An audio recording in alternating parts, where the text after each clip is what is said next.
नमस्कार प्रिय दर्शकों, हाजिर हूँ आज कुंडली के क्रम में 11वें भाव को लेकर। कुंडली के 11वें भाव के स्वामी कुंडली की सब भावों में बैठने पर, पहले भाव दूसरे भाव में बैठने पर कैसा फल देते हैं, यह बातें आपको बताने के लिए तो आइए प्रारंभ करें। दर्शकों, कुंडली में 11वें भाव को स्वामी के देखिए, 11वें भाव को आय भाव से जोड़ा जाता है। ऐसा 11वें भाव को आपके इनकम से जोड़ा जाता है। ऐसा जातक जीवन में कितना पैसा कमाएगा, कहां से कमाएगा, सब बातें कुंडली के 11वें भाव से विचार की जाती है। अभी 11वें भाव के स्वामी यदि कुंडली के लग्न में बैठे हो तो बड़ी अच्छी बात है। इसमें जोड़ने पर भी एक दोष के सिवा आपको कोई दोष नहीं दिखाई देगा। सबसे अच्छा कि 11वें भाव के स्वामी कुंडली के लग्न में बैठे हो तो यह एक लक्ष्मी योग भी बनाते हैं। ऐसा जातक सिर्फ यही सोचता है कि कहां से पैसे आवे, पैसे कैसे कमाए जाए, किस प्रकार से पैसों का इनकम हो। ऐसा जातक दिन रात धन कमाने के पीछे पड़ा रहता है। दर्शकों, ऐसा जातक सुंदर होता है, भोगी प्रवृत्ति का होता है, विलासी प्रवृत्ति का होता है। ऐसा जातक लोगों को प्रिय होता है, अपने परिवार का, अपने शरीर का ध्यान रखने वाला होता है। ऐसे जातक की इनकम भले ही कम हो, किंतु हमेशा उसका आप रुतबा देखकर, यानी उसके कपड़े देखकर, उसका चाल चलन, चलने का ढंग, बोलने बात करने की शैली, यह सब देखकर आप सोचोगे कि कोई बहुत ही बड़े घर का या ये बहुत ही संस्कारी व्यक्ति है। और दर्शकों, जी हाँ, वह संस्कारी भी होता है, किंतु सुबह ग्रह कुंडली के एकादश भाव में बैठे हो तब।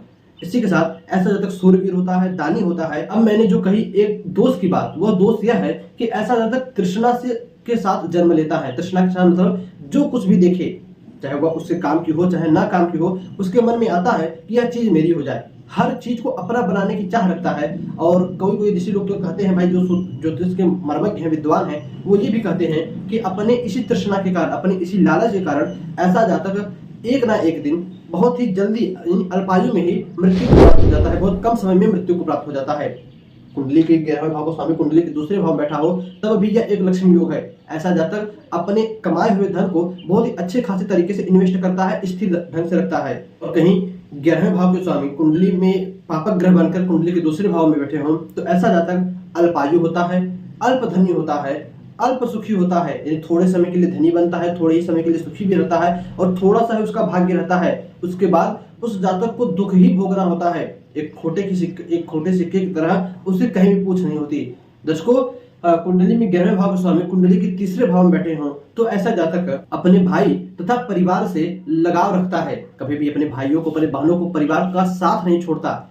सामने वाला कैसा सोच रहा है उससे इसे नहीं मतलब, ये अपने प्रभाव से, अपने तरीके से या अपने तरफ से हमेशा अपने भाई लोग से जुड़ा रहता है। कुंडली के 11वें भाव को स्वामी तीसरे भाव में बैठा हो तो हमेशा अपने भाइयों से अच्छा जातक जुड़ा होता है, तन मन धन तीनों चीजों से। ऐसा जातक हमेशा सुख हो चाहे दुख हो, अपने भाई का साथ कभी नहीं छोड़ता। कुंडली के तीसरे भाव का 11वें भाव का स्वामी कुंडली के चौथे भाव में बैठा हो तब भी ऐसा जातक दीर्घजीवी होता है, अपने पिता की भक्ति करने वाला होता है, पिता की हर एक आज्ञा का पालन करने वाला होता है। ऐसा जातक समय के साथ काम करने वाला होता है, उसका हर काम एक डिपेंड टाइम पर रहता है और उस काम को वह करता भी है तथा हर काम में विजय को प्राप्त करता है। कुंडली में 11वें भाव स्वामी कुंडली के पंचम भाव में बैठे हो ऐसा जातक अपने पुत्र से आदर सत्कार प्राप्त करता है। ऐसे जातक का पुत्र बड़ा ही संस्कारी होता है और पिता पुत्र में बड़ी ही अच्छी जोड़ी जमती है। दर्शकों, ऐसा जातक गुणों का खान होता है किंतु अल्पायु होता है। कुंडली में 11वें भाव स्वामी कुंडली के छठे भाव में बैठे हो तो यह एक दुर्योग है। ऐसा जातक अपने पैसों को स्वयं अपने हाथों से नष्ट करता है। जीवन के अंत काल में जाते जाते वह जितना भी धन कमाया रहता है सभी को खर्च करके तब मृत्यु को प्राप्त होता है। दर्शकों, ऐसे जातक का धन ज्यादातर रोग में अथवा शत्रुओं द्वारा छीना जाए, चाहे चोरी हो जाए, चाहे सरकार टैक्स के रूप में, किसी भी प्रकार इसका धन अंत में इससे छिन जाता है। अथवा 11वें भाव स्वामी कुंडली के छठे भाव में बैठे हो तो ऐसा जातक हमेशा कर्ज में फंसा रहता है। जब भी वह कोई कर्ज लेता है सोचता है समय से दे देंगे किंतु नहीं दे पाता। कुंडली की 11वें भाव स्वामी कुंडली के सप्तम भाव बैठे हो तो यह भी एक शुभ योग है। ऐसे जातक की स्त्री, उसकी पत्नी धन कमाने वाली होती है।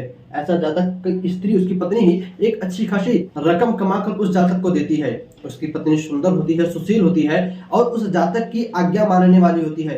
अब मान लीजिए किसी लड़की की कुंडली हो और तो उसके विपरीत कर लीजिए, वह लड़की स्वयं कुंडली में 11वें भाव स्वामी कुंडली के सप्तम बैठा हो तो वह लड़की स्वयं एक अच्छा खासा, चाहे कोई भी नौकरी चाहे जॉब करने वाली होती है। वह लड़की स्वयं उस लड़की का जिससे विवाह होता है उसका पति सुंदर होता है, खूबसूरत होता है, जहां पर रहता है वहां पर उसका नाम सभी लोग जानते हैं, उसको पहचानते हैं, वह कोई बहुत ही अच्छा चाहे नौकरी करता हो चाहे बिजनेस करता हो। इसी प्रकार कुंडली के एकादश भाव के स्वामी कुंडली के 8वें भाव में बैठे हो तो ऐसा जातक ज्यादातर पुरातत्व विभाग से जुड़ने की उसकी पूरी संभावना होती है।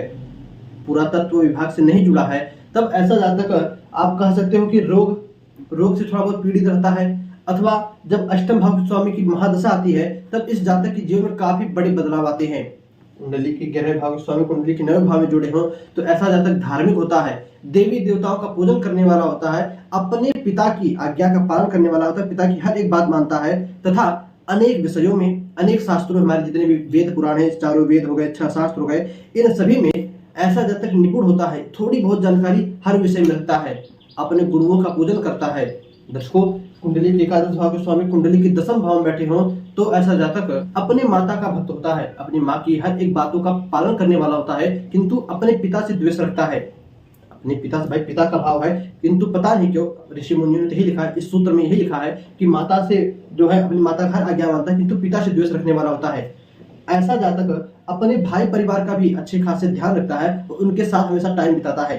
दर्शकों, 11वें भाव के स्वामी कुंडली के 11वें भाव में नहीं बैठे हो तब ऐसा जातक दीर्घायु होता है, शरीर से हृष्ट पुष्ट होता है, और ऐसे जातक का परिवार बहुत बड़ा होता है, यानी उसके काफी पुत्र होते हैं, 2-3 पुत्र होते हैं, और 2-3 पुत्रों के भी 2-3 पुत्र होते हैं, यानी उसके पोते पौत्र भी बहुत सारे होते हैं। तो ऐसे जातक का परिवार बहुत बड़ा होता है। 11वें भाव स्वामी कुंडली के 12वें भाव में बैठे हो तो यह एक दुर्योग है। ऐसा जातक अपना पैसा गलत कामों में व्यय करता है, चाहे आप शेयर बाजार में कह लो, शेयर बाजार में लॉस करता है, चाहे जो है सट्टा जुआ इत्यादि खेलता है। ऐसा जातक अपने जीवन काल में हमेशा उत्पात मचाए रखता है, चाहे बचपना उसका चाहे जवानी हो, हमेशा गलत कामों को करता है, लोगों को परेशान करने वाले काम करता है। ऐसा जातक किसी न किसी रोग से हमेशा ग्रसित रहता है, कोई ना कोई रोग उसके शरीर में हमेशा बना रहता है। दर्शकों, अपनी कुंडली देखिए, आपकी जन्म कुंडली में 11वें भाव स्वामी कुंडली के किस भाव में बैठे हैं तथा किस प्रकार का फल दे रहे हैं, कमेंट अवश्य करके बताइएगा। आपके कमेंट का हमें इंतजार रहेगा। तो बस आज के इतना ही, जा दीजिए, पुनः मुलाकात होगी कल आखिरी 12वें भाव स्वामी के साथ। 12वें भाव स्वामी जेल की यात्रा भी कराते हैं, किंतु भाव प्रधान से। तो किस भाव में बैठने पर किस भाव से आपको जेल की यात्रा कराएंगे, जानेंगे कल। दर्शकों, बस आज के इतना ही, जा दीजिए, पुनः मुलाकात होगी किसी नए वीडियो में नए टॉपिक के साथ। तब तक के लिए नमस्कार।